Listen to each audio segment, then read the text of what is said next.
sa isang kakaibang planeta na tinatawag na Barsoom. Ang planeta ay binubuo ng tatlong pangunahing kaharian na tinatawag na Helium, Zodiac, at ang mga Thark. Ang Helium at Zodiac ay dekada ng nakikipagdigmaan. Sa simula ng pelikula, makikita natin ang hukbo ng Helium na may mga asul na cape na nakikipaglaban sa hukbo ng Zodiac na may mga pulang cape. Ang general ng Zodiac na nagngangalang Sabdan ay nilapitan ng tatlong lalaki na nagpapakilalang mga mensahero ng Diyos na tinatawag na Thurn. Ang pinuno ng mga Thurn, si Matay Siyang, ay nagbigay sa kanya ng isang misteryosong asul na armas at sinabi sa kanya na siya ay pinili ng Diyos upang tanggapin ito. Nagpa siya ang mga Thurn na tulungan ang Zodiac sa digmaan. Mayroon silang kontrol sa isang misteryosong asul na liwanag na tinatawag na Ninth Ray na nagpapalakas sa kanila kaysa sa ibang mga buhay na nilalang sa Barsoom. Ang eksena ay lumipat sa New York City noong 1881. Isang lalaki na nagngangalang Edgar ang ipinatawag ng kanyang tiyuhin na si John Carter sa New York City. Nang bumaba si Edgar sa istasyon, sinalubong siya ng butler ni John na nagdala sa kanya sa ari-arian ni John. Lumalabas na si John ay isang mayamang tao at dating kapitan ng hukbong Confederate. Malungkot na ipinaalam ng abogado ni John kay Edgar ang biglaang pagkamatay ni John. Iniwan ni John ang lahat ng kanyang napakaraming kayamanan kay Edgar.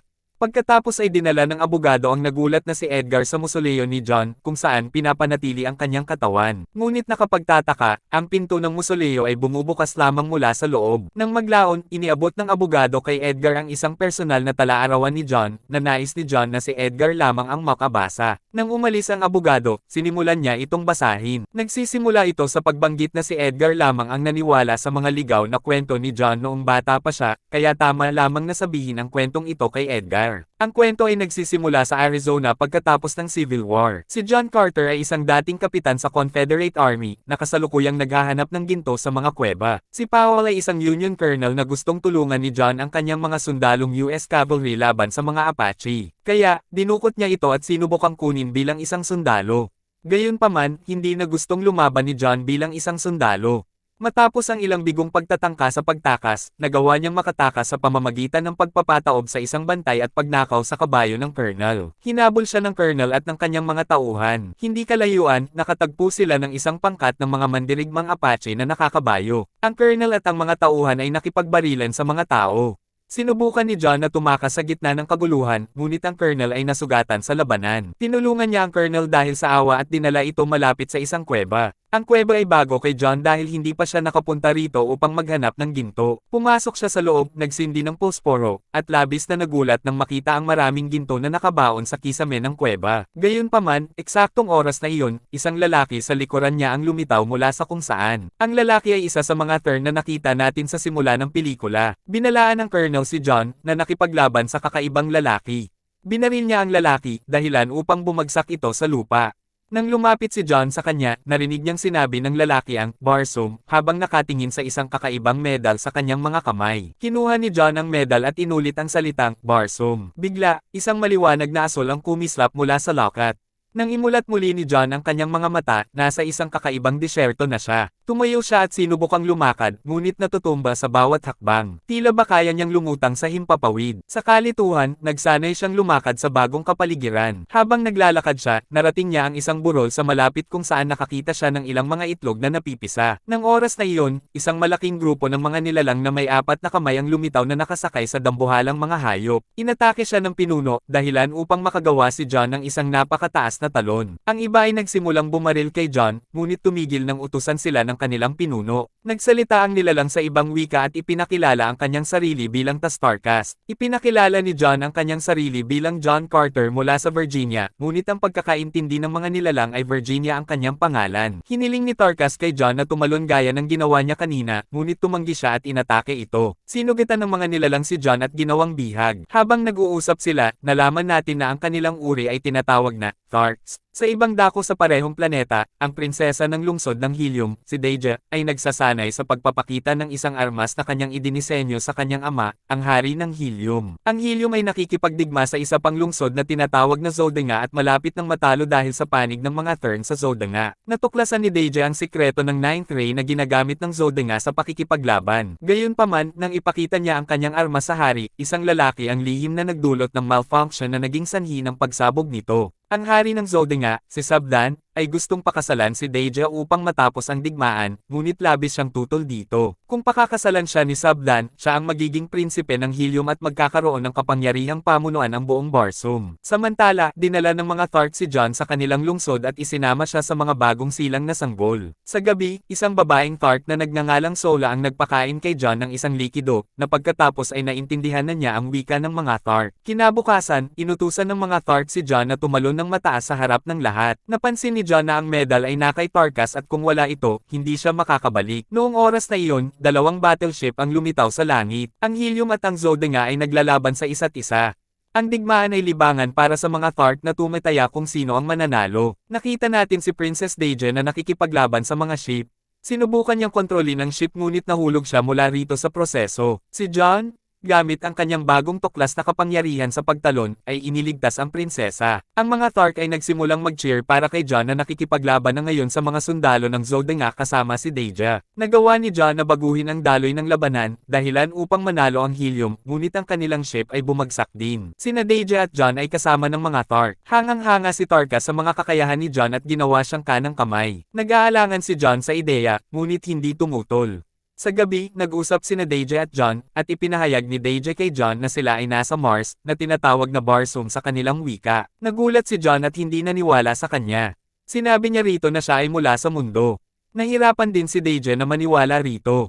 Dahil sa kanyang mas makapal na bone density at sa mababang grabidad ng planeta, si Carter ay may hindi kapani-paniwalang lakas at kayang tumalon ng mataas. Pagkatapos ay dinala siya ni Deja sa templo ng Thark, kung saan walang tao ang pinapayagang pumunta. Umaasa siya na ang templo ay may paraan upang malaman kung paano makakapaglakbay ang mga tao sa pagitan ng mga mundo gaya ng ginawa ni Jon. Ang mabait na babaeng Thark, si Sola, ay sumunod sa kanila habang nakikiusap na tumigil sila. Ipinakita ni Deja kay Jon ang estatwa ng Diyosa na si Isis, at binasa ang ilang mga markang nakaukit dito. Gayunpaman, ang tatlo sa kanila ay agad na inaresto ng mga Thark at hinatulan ng kamatayan dahil sa pagpasok sa templo. Hiniling ni Tarkas sa lahat na iwanan siyang mag-isa kasama ang mga bilanggo sa selda upang putulin ang mga kamay ni Jon. Nang mag-isa na sila, ipinahayag niya na siya ang ama ni Sola at ayaw niyang mamatay sila sa kamay ng mga Thark. Iniabot niya kay Jon ang kanyang medal at hiniling sa kanya na pumunta sa River East upang malutas ang misteryo ng Diyos ang si Isis at makabalik sa kanyang mundo. Nang tumingin ang mga Thark sa silid pagkalipas ng ilang oras, nakita nilang tinalikuran sila ni Tarkas. Ang kaaway ni Tarkas, si Tal Hages, ang namahala at idineklara ang sarili bilang bagong pinuno. Pagkatapos ay makikita natin sina Jon, Deja, at Sola na patungo sa River East. Si Deja ang namumuno sa daan, gayunpaman, sinabi ni Sola kay Jon na dinadala sila nito patungo sa lungsod ng Helium sa halip na sa ilog. Kinaharap ni Jon si Deja tungkol dito, at lumabas na dinadala niya ito sa kanyang lungsod upang gamitin siya bilang sundalo sa digmaan. Sa pagkadismaya, hiniling ni Jon kay Sola na mamuno sa daan at iniwan ang prinsesa doon. Iginiit ni Deja na ginawa lamang niya ito dahil ayaw niyang pakasalan si Sabdan. Hiniling ni Jon na samahan siya nito sa ilog. Dahil wala nang ibang paraan, sumang-ayon siya.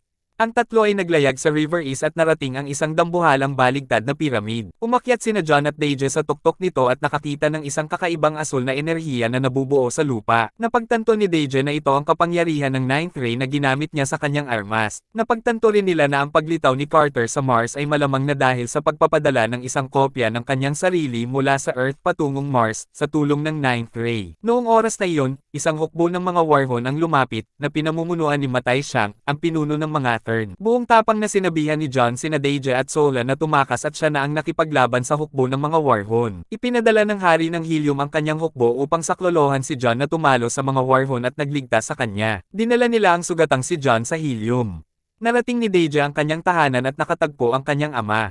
Nagulat siya nang makita ang hari ng Zode nga, si Sabdan, doon. Dumating ito ng walang armas at mga sundalo upang hilingin kay Deja na pakasalan siya at tapusin ang digmaan. Walang ibang paraan si Deja para itigil ang digmaan, kaya nag-aalangan siyang sumang-ayon na pakasalan ito. Sa sumunod na eksena, makikita natin si Jon na nagpapahinga sa isang silid sa palasyo ng Helium. Isang sundalo na itinalaga ni Deja ang kumuha sa kanya at lihim siyang dinala sa silid ni Deja. Hiniling ni Deja kay Jon na bumalik sa kanyang tahanan gamit ang medal. Nang pumasok ang mga nagbabantay sa kanyang silid, naglaho si John. Inakala ni Deja na bumalik na siya sa mundo, ngunit si John ay nagtatago lamang pala mula sa mga sundalo. Nang umalis sila, sinubukan niyang lumabas ngunit agad siyang nahuli ni Matay Siyang. Nagulat si John sa kakayahan ni Matay Siyang na mag-anyo bilang anumang nilalang sa paligid niya. Ang buong lungsod ay naghahanda para sa kasal ni Sabdan at Deja. Iginapos ni Matay Siyang si John sa kanyang sarili sa tulong ng teknolohiyang binuo ng Ninth Ray. Hindi maigalaw ni John ang kanyang katawan sa sarili niyang kagustuhan. Tila kinokontrol siya ni Matay Siyang gamit ang kanyang wrist device.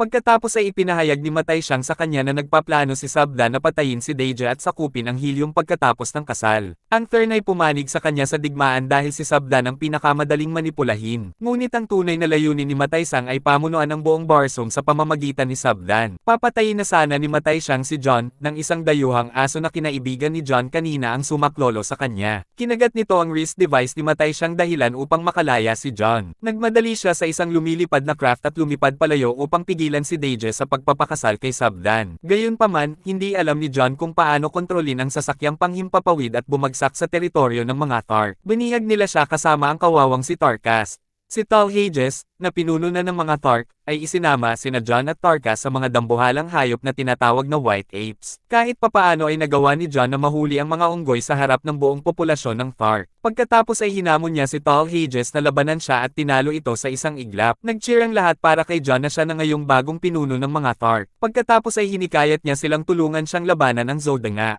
Ang hukbo ng mga Thark at si John ay nagtungo sa seremonya ng kasal nina Deja at Sabdan. Nakarating doon si John sa tamang oras para pigilan ang kasal. Pagkakita sa kanya, sinubukan ni Sabdan na patayin si Deja ngunit pinigilan siya ni John sa tamang oras. Isang digmaan sa pagitan ng mga sundalo ng dalawang lungsod ang sumiklab muli. Gayunpaman, ang mga Thark ay nasa panig na ng helium ngayon. Natalo agad ang Zodanga, ngunit nagawang makatakas ni Matay Siyang dala ang medal ni John. Nagplano si John na manirahan sa Mars bilang asawa ni Deja kaya hindi na siya nag-abalang hanapin ang medal. Sila ni Deja ay nagpakasal at nag-cheer ang karamihan para sa kanila. Siya na ngayon ang prinsipe ng helium. Kinaumagahan, sina John at Deja ay nasa isang balkonahe. Iniwan ni Deja si John sa labas at pumasok sa silid nang lumitaw si Matay Siyang. Sinubukan ni John na labanan siya ngunit nagawa nitong gamitin ang medal upang ipadala si John pabalik sa mundo. Nang magising si John, natatakpan siya ng alikabok at mahaba na ang kanyang balbas. Nasa parehong kuwebe siya, at tumingin kay Colonel Powell upang makita ang mga labi nito, na nagpapahiwatig na mahabang panahon na ang lumipas sa mundo habang siya ay nasa Mars. Naghanap siya ng medal sa paligid ngunit hindi ito nahanap. Wala siyang paraan para makabalik. Ang gintong nakabaon sa kuweba ang nagpayaman sa kanya. Alam niya na may mas marami pang medal sa mundo. Nagtayo siya ng isang mining corporation at hinanap ang medal sa sumunod na 10 taon. Hanggang sa isang araw, nakahanap siya ng isa sa isang site. Natuwa si John ngunit alam niya na ang mga Thern ay binabantayan siya sa lahat ng oras na ito. Ang kanyang katawan sa mundo ay dapat maprotektahan kapag pumunta siya sa Mars dahil ang anumang pinsala dito ay magiging sanhi ng kanyang pagkamatay sa parehong planeta. Iyon ang dahilan kung bakit ang kanyang musoleo ay bumubukas lamang mula sa loob. Pinlano niya ang kanyang pagkamatay upang makabalik sa Mars. Isinulat ni John sa tala-arawan na nais niyang protektahan ni Edgar ang kanyang musoleo mula sa mga Thern kapalit ng kayamanan. Nasa estado ng pagkagulat si Edgar matapos basahin ang tala-arawan. Lumabas siya sa musoleo at sinubukang buksan ito gamit ang isang lihim na password na lumabas na Ned, ang pangalang tawag ni John kay Edgar noong bata pa siya. Habang bumubukas ang mga pinto ng musoleo, isang Thern ang lumapit kay Edgar. Matagal na itong sumusubaybay kay Edgar, naghihintay na patayin si John. Gayunpaman, bago pa niya saktan si Edgar, may isang tao mula sa likuran ang nagpatamba sa kanya. Labis na nagulat si Edgar nang makita ang kanyang tiyuhin sa harap niya. Kinuha ni John ang medal ng Thern dahil lumalabas, hindi niya kailanman nahanap ang medal. Ang lahat ng ito, kabilang ang kanyang pagkamatay, ay peke upang akitin ng isang Thern at makuha ang medal nito. Pagkatapos ay hiniling ni John kay Edgar na protektahan ang kanyang musoleo mula ngayon at pumasok sa loob nito. Humiga siya sa kama kasama ang medal at sinabi ang mga dasal na magdadala sa kanya pabalik sa Mars muli.